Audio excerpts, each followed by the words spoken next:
Yo, what's up, peoples? Mood616 here, and it's day 3 of the HORRORman's challenge, part 2. Day 3's topic being tissue time. You know, I honestly didn't even hesitate on my first choice at all. I knew exactly what I was going to pick for this. It's a film I grew up watching many times. I've seen more than a lot of films growing up. I spent a lot of time even with the soundtrack. Yeah, and of course I'm talking about Boys in the Hood. Talking about the scene when Ricky's sent out by his girlfriend to you know, pick up, I believe it's diapers.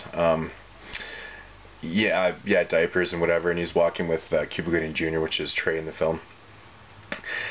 And he decides to take an alternate route home, and the gangbangers that they had problems with in the past decide to gun him down. And it's just one of those moments that you're just like, fuck, because he had everything going for him. He was going to college.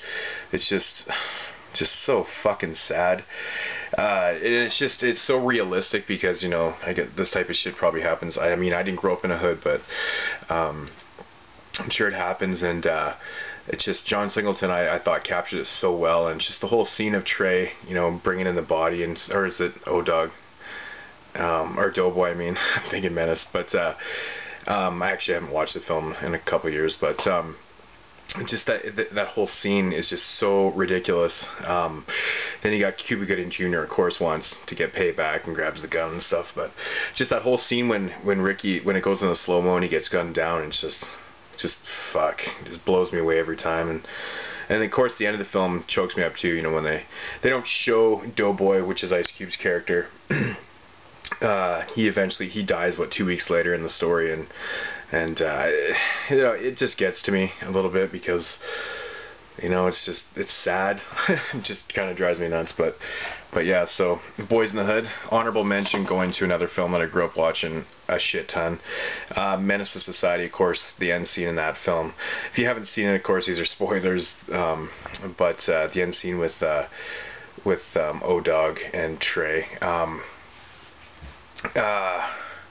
Yeah, of course, with the drive-by at the end, and you know, he of course covers the kid, gets shot up and dies and stuff. And of course O-Dog, the biggest badass of the film, but he actually lives through it and stuff. It's just another one of those scenes. It's just so surreal and just sad at the same time. It's just, the violence is just so fucking ridiculous. But yeah, of course, yeah, Menace to Society. But of course my first choice is the scene with Ricky, of course, from Boys in the Hood here. So yeah, that's day 3 of the HORRORman's challenge. Mood616 signing off.